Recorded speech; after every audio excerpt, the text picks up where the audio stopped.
शुक्रिया, आप सबको जय भीम। जिस थीम पे ये सेशन है, मैं पत्रकार नहीं हूँ, इतिहास का छात्र हूँ और प्रोफेशनल जर्नलिस्ट बैठे हुए हैं। तो उसी तरह से है जैसे हसुआ का ब्याह में कुर्बी का गीत, तो मैं मीडिया में क्या बोलूंगा।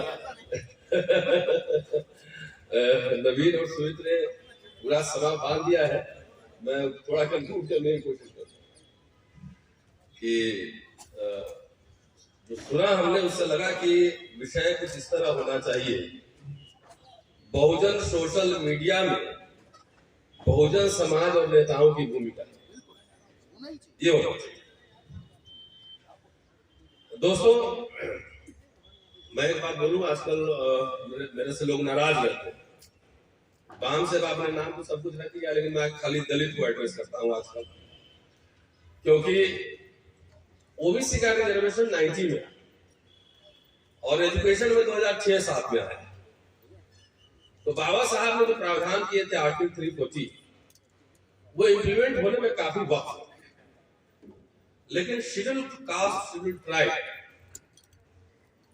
को संविधान लागू होते ही, और ये कहिए कि पूना पैक्ट के बाद ही कम से कम विधिमंडल में उस समय आरक्षण मिल गया।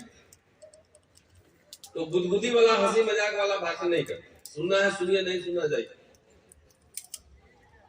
तो सिर्फ गाली देने से दूसरे को, ये उंगली दिखाने से एक दिखाते तो चार अपने इधर में रहता। हम समीक्षा भी करना चाहते हैं, अपने आंदोलन की समीक्षा करना चाहते हैं। जहां जाता हूं, भाई मिशन चला रहे हैं, मिशन मूवमेंट चल रहा, मूवमेंट नहीं मोमेंट हो गया। और हमारे लोग जब रिकॉर्डिंग चलता था जैसे डालने वाला, तो कहीं फंस जाता था तो एक ही बात रिपीट करता रहता था, सारेगा वो वही चल रहा। तो क्योंकि पढ़ने लिखने से वास्ता कम रहा है, तो अटक गया है कि बाबा साहब और गांधी में लड़ाई थी। जहां देखिए सिर्फ शत्रु आपका वास्ते। अरे कहीं कॉमन पॉइंट भी तो होगा, कहीं हाथ तो मिलाया होगा, कहीं तारीफ भी तो की होगी। तो ये आपके दिमाग में डाल दिया गया है। बहुत अच्छा गुदगुदी वाला सांपनाथ नागनाथ रेटोरिक्स, और बगैर सोचे समझे समीक्षा किए है ना। रिकॉर्डिंग हमारा पूना पैक्ट में अटका हुआ है, तो ठीक से पढ़ा भी नहीं हो। चाहे सवर्ण इंडियन एक्सप्रेस में लिखने वाली जर्नलिस्ट को या हमारे लोग हो, पढ़ के समझना, उसकी व्याख्या करना, ये बहुत ही गंभीर काम है। कह रहे 40 साल से मिशन मूवमेंट चल रहा है। तो मैं इतिहास का छात्र हूं, रिसर्चर हूं, तो मुझे समीक्षा करना होगा, देखना होगा कि आगे किस दिशा में गया, ये क्या हो गया इसे कि आज भाई सोशल मीडिया जो भूमिका निभा रहा है उसकी ओर नवीन ने इशारा कर दिया है कि भूमिका तो वो निभाया पिछले 5-7 साल में कि हो सकता है मोबाइल भी जब्त हो जाए, कंप्यूटर भी जब्त हो जाए, अब बंद भी हो जाए, ये नया कर समझ रहे। तो ये भूमिका है।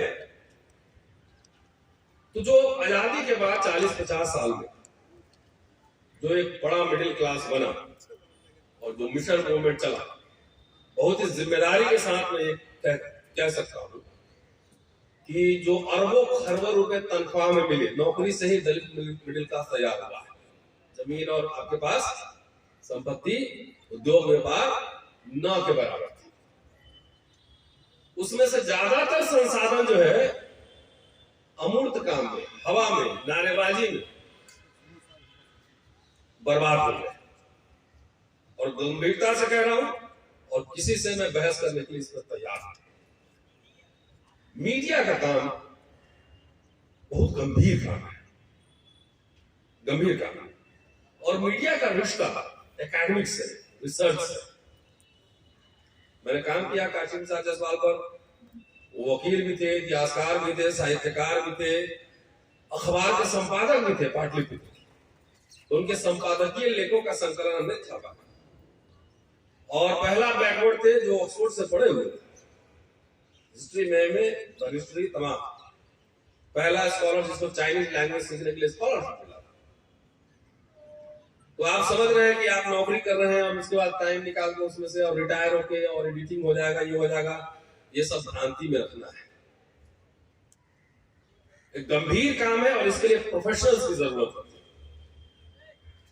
इतने बड़े बड़े पंडाल लगते हैं, मैं जाता हूँ कई जगह बोलने, खूब कार्यक्रम होते हैं। 14 अप्रैल को तो पूरा दुनिया ही बाबा में हो जाता।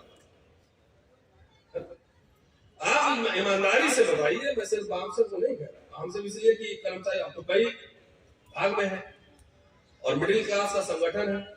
उसी 40 साल में जो मिडिल क्लास बना उसी से चंदा मिला बामसे को और उसी से बसपा को भी चंदा मिला। बैठे हुए कैलाश साहब 11 वॉल्यूम काशीराम जी की किताब छापे, लेकिन मैं दावे के साथ कह सकता हूं कि बहुत तो घर में नहीं हुआ, खरीदा भी नहीं हुआ किताब। तो गंभीर काम। किसी ने इतने संगठन जब करोड़ों अरबों चंदा दिए, समाज ने पैसा दिया है, तो ये कहे कि नहीं दिया है, ये गलत बात। क्या आप कोलंबिया यूनिवर्सिटी में एंडाउमेंट फंड बना के वहां रखते रहे कि एक छात्र को हम मीडिया पढ़ने के लिए हम स्कॉलरशिप देंगे? हम ऑक्सफोर्ड यूनिवर्सिटी, कैम्ब्रिज यूनिवर्सिटी, हम पैसा जमा करते ना वहां पर कि हमारे बच्चे आएंगे, उनको फेलोशिप, इसके जो इंटरेस्ट होंगे इससे फेलोशिप दीजिए। हमारा समाज बेसिकली रिसर्च को, पत्रकारिता को वो गंभीर काम समझता ही नहीं। पढ़ने लिखने को 20 बरस लगते हैं प्रोफेशनल जर्नलिस्ट बनने में, 20 बरस लगते हैं हिस्टोरियन बनने में। 20-25 साल तैयारी होती है, तब जाकर आप एक मैच्योरिटी का लेवल आता है, तब आप लिखते हैं, पढ़ते हैं, बोलते हैं। क्या हमने अपने बच्चों को तैयार किया कि अच्छा वकील बने? क्या तैयार किया कि अच्छा पत्रकार बने? क्या वैसे मिडिल क्लास लोग जो टॉप बड़े पोजीशन पे, पीएससी में है, बैंक में, आईएएस ऑफिसर है, अपने बच्चों को ऑक्सफोर्ड, कैम्ब्रिज, हार्वर्ड भेजा कि पत्रकारिता पढ़ के आओ। अब ये मत कहिए कि यहाँ सवर्ण और ब्राह्मण से ये है, ग्लोबल वर्ल्ड है यार, डिजिटल वर्ल्ड है। मेरिट किसी को दिखाने की जरूरत नहीं, अपने आप लोग देख लेता है। जो लोग सोशल मीडिया पे काम कर रहे हैं वो तो स्ट्रगल करके जैसे तैसे, मान लिया मुझे तो सैलरी मिल रही है, तब भी उसको चलाने के लिए खर्चा लगता है, फ्री ऑफ कॉस्ट कुछ नहीं होता है। तो मुफ्त में लगा पढ़ने लिखने में क्या है, सोचने में क्या जाता है? तो इसे बैठ के सोच लेते हैं। बाबा साहब के नाम पे सब काम करते हो, कितनी डिग्री थी। मूक नायक, बहिष्कृत भारत, जनता, तमाम प्रबुद्ध भारत निकाले, उसके मालिक भी थे, एडिटर भी थे, लेखक भी थे। और जाकर आप ढूंढिए, पढ़िए, लगातार मैंने पढ़ा, तो सब अपील करते थे कि 4 आना चंदा दो और सब लोग जनता का मेंबरशिप लो, पढ़ो, जो पढ़ा लिखा है उसकी जिम्मेदारी है पढ़ के गांव में सुनाए चौराहे। जी मैंने एक लेख लिखा था, वो अभी सुमित ने तो पढ़ा, उसका आगे वाला पंक्ति में पढ़ चुका। एक लेख मैंने लिखा था, वो कहीं शायद इसमें हंस में छपा था, और इसमें तकरीबन 10 रेफरेंस है, 4 पन्ने का लेख है, नहीं है लेकिन 10 रेफरेंस है। बेसिक जो लड़ाई है वो ज्ञान की लड़ाई है, और नॉलेज के प्रोडक्शन में हम लोग कहीं है ही नहीं, हमारा कोई शेयर नहीं। कितने लोग हैं जो रॉटलेस से उनकी किताब आ रही है, ऑक्सफोर्ड यूनिवर्सिटी प्रेस से किताब आ रही है, सीरियस जर्नलिज्म, सीरियस एकेडमिक्स नहीं है, क्योंकि हमारा जो अपर मिडिल क्लास है वो बच्चे को सरकारी नौकरी आसान है, 22 साल में नौकरी कर लो, शादी हो जाएगी, घर अच्छा होगा, good family, happy family, car होगी। तो संघर्ष करना पड़ता है, जैसे 2-4 लोग कर रहे हैं, मुकदमे भी चल रहे हैं, सब कुछ हो रहा है। तो तारीफ बहुत करता है, जहां यार बहुत अच्छा काम हो रहा है, अच्छा काम कर रहे हैं, तारीफ करने में कोई रुचि नहीं है, तो बढ़िया काम हो रहा है।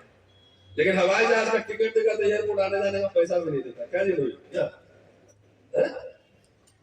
महीने में अगर 4 ट्रैवल करूं टिकट पर, आप टिकट भेज भी दे तो एयरपोर्ट आने जाने का 2,000 रुपया खर्चा। तो 10,000 रुपए तक ट्रैवल हो गए। हमारे लोग टिकट कटाते हैं ना, सोचिए मैं कह रहा हूँ अमृता से, तो उसमें चाय कॉफी बुक नहीं करता, 200 रुपया वहां भी बचा देता है। उसको इंटेलेक्चुअल फ्री का चाहिए। साधु भंते लोग आएंगे तो 5 रुपये वहां पर दक्षिणा चलाना, पढ़ने हम लोग फ्री के थे। क्यों? मैंने तो कहा मुझे मत बुलाया करो यार, मेरा टाइम खराब होता है। उससे बढ़िया बैठ के हम आर्टिकल लिखेंगे, सुनना है तो सुन लो यूट्यूब पे, नहीं सुनना मत सुनो। एक आर्टिकल लिखने में 5 पेज लिखने में 6-6 महीने लगते हैं। ये नहीं है कि मन में जो आया कर दिया, रेफरेंस फुटनोट डालना पड़ता। तो जो समाज बाबा साहब की नहीं माना, वो इंटेलेक्चुअल बैटल की बात कर रहे थे, वो आर्गुमेंट करते थे, लिखते थे, डेलीगेशन लेके जाते थे, मेमोरेंडम देते थे। अब क्या है, सबको राजनीति करना है। सबको रिटायर होकर आएंगे आईएएस बन के, वो भी कहेंगे कि हमको एमएलए बनना है। हमारा भाई जो ऑटो चला रहा है वो भी सोचता है कि वो विधानसभा जाना है। अरे सत्ता नॉलेज के कई केंद्र होते हैं। कोई नहीं कहता है कि हमको जो शेयर मार्केट में हमको बनाना है अपने बेटे को एक्सपर्ट, कोई नहीं तैयार करता। हम दलित समाज को एड्रेस कर रहे हैं। अपने आप से पूछ कि जितने खर्चे हुए उसका प्रोडक्शन आउटकम कितना है? नहीं, आउटकम नहीं है। क्योंकि इसको पढ़ना, पीएचडी करना, अर्थशास्त्र में पीएचडी करना, ये सब कोई काम में समझता ही नहीं। इंग्लिश मीडियम बढ़िया पढ़ के आएगा, और मैं एग्जाम्पल दे रहा हूँ, मैं तो हिंदी मीडियम गांव से पढ़ के आया। मेरे एक मित्र थे, बढ़िया हाई फाई दलित थे, अंग्रेजी पढ़ के आए थे। हमने कहा कि भैया पढ़ लो, अब हो सकता है रिजर्वेशन लागू हो जाए, हिंदू कॉलेज में नौकरी मिल जाएगी। तो हमारे समाज के समझ देखिए, ऐसे जो अब आएंगे तो सब खड़े होकर सैल्यूट मारेंगे, आप प्रोफेसर वो कोई काम ही नहीं समझता भाई, प्रोफेसर मास्टर बोला नहीं मास्टर का काम क्या करेंगे? तो बिहार बीपीएससी करके वहां पर असिस्टेंट कमिश्नर बन के 5 चबा रहा है, और मैं हिंदी से अंग्रेजी सीख के मैं हिंदू कॉलेज में पढ़ा रहा। इसको नॉलेज को, नॉलेज इंक्लूड्स मीडिया हाउस, उसको गंभीरता से आप सोचते ही नहीं, समझते ही नहीं। आप हमारे यहाँ इंटेलेक्चुअल्स को स्पॉन्सर करने की परंपरा नहीं। अभी हम बोल यहाँ बैठे हुए हैं कि चलिए लोकसभा चुनाव आ रहे हैं, आपको टिकट दिलवाना है, बैग तुरंत डालेंगे 2 करोड़ रुपए का। इंटेलेक्चुअल्स को नर्चर किया जाता है भाई साहब, उसको स्पॉन्सर किया जाता है। चिंतन मनन पढ़ना लिखना बहुत ही कठिन काम है। आपके ख्वाब में जो है ना, कभी आपके ड्रीम्स, नोबेल प्राइज नहीं है, नहीं। हम आने वाली जनरेशन को उस दिशा में लेकर जाना चाहते हैं, और इसकी कीमत चुका रहे हैं खुद हम लोग जैसे लोग, खुद चुका रहे हैं। तो जब आप बेस्ट पत्रकारिता अवार्ड, आप बताओ हमारे दलित समाज में इंग्लिश राइटर, कंटेंट जनरेट करने वाले कितने लोग हैं? क्योंकि हम बनाते ही नहीं, कंटेंट कहां से? और इसलिए मैं कह रहा हूँ आपको भाषण नहीं दे रहा हूँ, अपने बेटा को करें आईएएस की तैयारी करो। दोनों बच्चों को कहा हुआ है कि नौकरी नहीं करना है, ऑक्सफोर्ड कैम्ब्रिज हार्वर्ड जाके पढ़िए, 10 साल पढ़िए, अभी 13 साल नौकरी मिली है। पीएचडी कीजिए पहले बढ़िया से, एलीट क्लास, एलीट वर्ल्ड से कम्युनिकेट कीजिए। यहाँ क्या है, कम्युनिकेट नहीं करेंगे। जब हम सत्ता में आ जाएंगे तब पूरा काम करेंगे, तब तक सत्ता जो भी था वो भी चला गया। पार्क बहुत बढ़िया बना है, घूमने में अच्छा लगता है, मूर्ति की होड़ लगी हुई, इमोशनल काम, इमोशनल। बाबा साहब के नाम में जितना इमोशन गुदाओ, इमोशन करो, आंख से आंसू टपकाओ। आप सोचो, कभी कह रहा है कि 200 फीट का मूर्ति अमेरिका में लगा है, तो 400 फीट का यहां लगा है। अरे भाई हो गया, मूर्ति के आगे बढ़ो, विचारों की खेती करो। बाबा साहब से एग्जाम्पल नहीं लेता। बाबा साहब को, बुद्ध को, कबीर को, फूले को अपना गुरु मानते थे। किसी का मूर्ति बना हुआ है, उन्होंने चंदा लेके बता दो मुझे, एक रेफरेंस दे दो, बाद में 1954-55 में जब बुद्ध विहार बनाया तब उन्होंने वहां बर्मा से लाए थे वो बुद्ध की मूर्ति को लगाया। तो वो भी खूब मूर्ति लगवाते, वो पैसा मांगते थे इमारत फंड के लिए, अखबार चलाने के लिए। भूषण प्रिंटिंग प्रेस नहीं बचा पाए। जो कॉलेज सिद्धार्थ कॉलेज खुला, जो मिलिट कॉलेज खुला, जो पीपल्स एजुकेशन सोसाइटी था, वो नहीं बचा पाए। क्योंकि इसलिए नहीं बचा पाए, उनको चलाने के लिए प्रोफेशनल्स लोग चाहिए। ये पार्ट टाइम काम नहीं है। प्रकाशन, कंटेंट जनरेशन, ये पार्ट टाइम काम नहीं है, फुल टाइम 24/7 काम। तो कम से कम मैं बार बार कहता हूं, जो एक लेवल आ गए हैं, अंग्रेजी पढ़ने वाले लोग हैं, अब बिना अंग्रेजी पढ़े कुछ नहीं होगा। आईएएस समझ, अगर मैं आईएएस का एग्जाम नहीं दूंगा तो पोस्ट खाली रह जाएगी, कोई ना कोई मेरे जगह आएगा, कोई ना कोई आएगा। तो जो कम्युनिकेट कर सकता है, बोल सकता है, मीडिया चला सकता है, उनको तो उस चक्कर में पड़ना ही नहीं चाहिए कि 60 साल रिटायर होने के बाद हम फिर जाकर संपादक बने। 20 साल के लड़के जाए, सीरियस हिस्ट्री करें, सीरियस जर्नलिज्म करें, और इतने सारे संगठन, मैं कहता हूं उससे मेरे से नाराज हो जाते हैं। हम नाराज होने के लिए ही कहते हैं। अब 2-4-10 करोड़ रुपया फंड बना के हर साल में 2 बच्चे 4 बच्चे पढ़ाते, तो 10 साल में कम से कम 20 बच्चे पढ़ते, उसमें से 75% खराब हो जाते, भाग जाते, अपना पीढ़ी पाल लेते।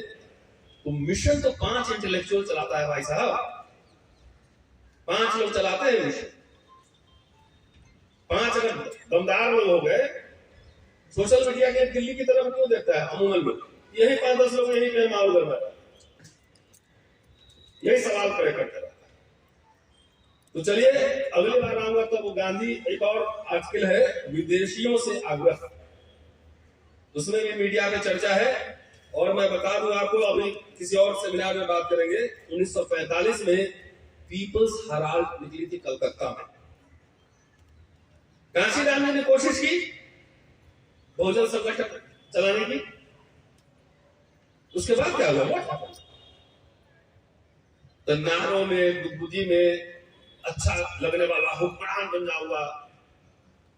ये कहते हैं कि जंजूर साहब मूर्ति तो लगवा लिए, लेकिन ये भी घोषणा कर देते कि हर चौथा जज जो है SC/ST समाज का हुआ। ये भी कहते हैं समाज में कोई मांग है, डिमांड है कि हमारे बच्चे स्कॉलरशिप मिलने चाहिए। अंबेडकर साहब वायसराय को डिमांड देते थे अनुसूचित जाति की शिकायत, state and minority, Jawaharlal Nehru, कि भाई हो सकता है कि हम कॉन्स्टिट्यूएंट असेंबली में नहीं जाए, तो ये लीजिए स्टेट एंड माइनॉरिटी हमारे अनुसूचित जाति की ओर से मेमोरेंडम हमारा है, उसको बोलते हैं मिनी कॉन्स्टिट्यूशन। ओरिजिनल कॉन्स्टिट्यूशन वही है जिसमें यूनाइटेड स्टेट्स ऑफ इंडिया के बाद बाबा साहब ने की थी। तो चिंतन मनन का सवाल है। आप, मैं कह रहा हूं 10 साल अभी काम कर लीजिए, 10 साल सब ये मान ले कि जो एक अपर मिडिल क्लास है वो अपने बच्चों को वकील, जर्नलिस्ट, एकेडमिशियन बनाएगा, तो 10 साल 15 साल में मेहनत होगा। तब देखिए टनाटन भाषण देने वाले और ऑक्सफोर्ड में जाकर लेक्चर देने वाले बच्चे जब आपके पास आएंगे, थोड़ा जिनके पास विजन होगा, जो मिशन होगा, वो खड़ा कर देगा। भाई ग्लोबल वर्ल्ड है, यहाँ कंपटीशन है, हमको यहाँ का सवाल वर्ल्ड से कोई कंपटीशन नहीं। दिस इज इंटरनेशनल वर्ल्ड, हमें पूरे इंटरनेशनल समाज से कंपटीशन है। ज्ञान के फील्ड में जो है ना, मैं तो ये कहता हूं कि मेरा कंपटीशन किससे नहीं, मेरा कंपटीशन अपने आप से ही। तो बस यही कहना चाहता हूं, बहुत ज्यादा नहीं। बाकी तो हमारे प्रोफेशनल पत्रकार सुमित और नवीन ने बहुत समझाया, लेकिन बीच बीच में अखबार में मैं भी कुछ नहीं देता, तो 10% मान लो जल्दी। तो दोस्तों, ये खाली 3 दिन का राष्ट्रीय सेमिनार और करने से नहीं, एक एक दिन हमारे लिए महत्वपूर्ण है। कोई फर्क पड़ता है कि कोई नौकरी से निकाल दिया जा रहा है, कोई रोक दे, कुछ फर्क नहीं पड़ रहा। विश्वविद्यालय क्यों तबाह किए जा रहे हैं, आपको ये समझना चाहिए। मंत्री से या कलेक्टर से व्यवस्था को डर नहीं है, व्यवस्था को डर विश्वविद्यालयों से है, क्योंकि वहां पे नए नए सवाल खड़े किए जाते हैं। बिरसा फुले अम्बेडकर अभी नारा लग रहा था, तो कब ये शुरू हुआ? ये 2000 के आसपास ही, जब आपके बहुरंगी तरह के छात्र एकेडमीज में आए, शोध में आए, नौकरी में आए, तो उसमें से फिर विमर्श निकला, तो इसीलिए डिसमेंटल हो रहा है। पता किया कि भाई सबको चंदा कहां से देता है, आवाम से, तमाम आंदोलनकारी को, बोला कि सरकारी बाबू लोग देता है। तो बोला सरकारी बाबू लोग कहाँ पढ़ा? तो बोला सरकारी स्कूल में पढ़ा। तो बोला सरकारी स्कूल खत्म करो, आपके सामने हो रहा है। कोई दलितों का घोषणा पत्र नहीं, खाली डफली बजाओ कि हुक्मरान बनेंगे, देश में शासन कर लेंगे, तो उस दिन एक रात में सब कुछ बदल देंगे। गलत बात है। Too much politics, too much organisation and too much politics without political sense, without political sense, too much politics. Baba Saheb ने 1949 में कहा, मैं जंतर मंतर पे कोट कर रहा कि हमें समझौते करने पड़ेंगे। जिन पार्टी के सिद्धांत और एजेंडा हमारे एजेंडा के करीब होंगे उनके साथ करने पड़ेंगे, चाहे समाजवादी हो चाहे कांग्रेस हो। तो जो मिडिल क्लास ये समझ रहा है समाज कि कांग्रेस शत्रु नंबर 1 है और उसी साल में नौकरियां मिली। अब बीजेपी सब छीन रही है, तो बीजेपी शत्रु नंबर 1 नहीं है, वह आपका तो पता नहीं कौन बना करे। मतलब रिकॉर्डिंग कट जाती है 32 में पूना पैट में बहस करे कोई, हम भी आते हैं तैयार होते। और अगले 10-15 साल तक पूना पैट के बारे में डॉक्टर अम्बेडकर ने क्या कहा है, इसमें भी बहस। कई साल उन्होंने पूना पैट दिवस बनाया है। अरे हो गया सर, जरा पेश दीजिएगा वहां से, जरा 2 लाइन सुनाइए। टू मच पॉलिटिक्स में क्या करें? ये आजादी के बाद है कि 3 तरह के राजनीतिक हक हम मांगते हैं। पहला, हमारे प्रतिनिधियों को विधिमंडल में शामिल किया जाए। दूसरा, जनसंख्या के अनुपात में सरकारी नौकरियों में आरक्षण मिले। तीसरा, अलग चुनाव क्षेत्र मिले। तीसरा नहीं मिल पाया हमें, लेकिन इससे हमारा भाग्योदय खंडित होगा ऐसा मैं नहीं मानता। जो भी मिलता है उसे लेकर अधिक मांग करते रहना चाहिए। कंटिन्यूअस बार्गेनिंग करना होता है। आज तो दलित के वोट का कोई कीमत ही नहीं, कोई मांगता ही नहीं। और जो दलित के लिए काम करता है सबसे पहले दलित उसी को गाली देता है, सबसे पहले। आगे कह रहे हैं, पहनूंगी तो जरी वाली साड़ी ही पहनूंगी, नहीं तो नंगे बदन रहूंगी। इस कहावत जैसी मानसिकता नहीं होनी चाहिए। ये मैं नहीं कर रहा, डॉक्टर अम्बेडकर। एक नेता के पीछे का भक्ति जो है ना, तानाशाही की ओर ले जाने वाला, वही कह रहे हैं। एक नेता अगर तानाशाह बन जाए, मुझे तो लगता है बाबा साहब पार्टी भंग कर देते ज्यादा अच्छा। वो तो समाज राजनीति करे। 131 का इंजाम हो गया था विधानसभा में, और इसमें हो गया था सरकारी नौकरी में हो गया था। 2 मांग मानी लिए गए, दबा कर रखते इसलिए मिले कि इसके पीठ पे कि हमारे समाज का जो एजेंडा लागू करेगा उसी को हम वोट देंगे। आपके पांव में रहता है ये नेता सब, एकदम पांव में गिरता। तो आप तो जात की पार्टी है, 2 आदमी मिलकर 3 पार्टी बना रहा है, एक अकेले और एक दोनों मिलकर बना रहा है।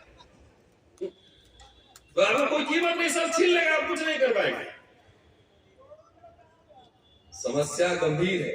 हमारे जैसे लोग बैठे हुए सब पत्रकार बन, कितना रिस्क लेते हैं आप समझते नहीं है। अभी 4 मुकदमे मेरे ऊपर चल रहे हैं, और जो मैं कहता तो माफी नहीं मांगता, पीछे हटता। क्यों? ये वैचारिक लड़ाई है। मैं थोड़ी कह रहा हूं, डॉक्टर अम्बेडकर ने कहा कि ये ब्राह्मणवाद और बुद्धिज्म की लड़ाई है, मैं थोड़ी कह रहा। भारत सरकार ने किताब छापा।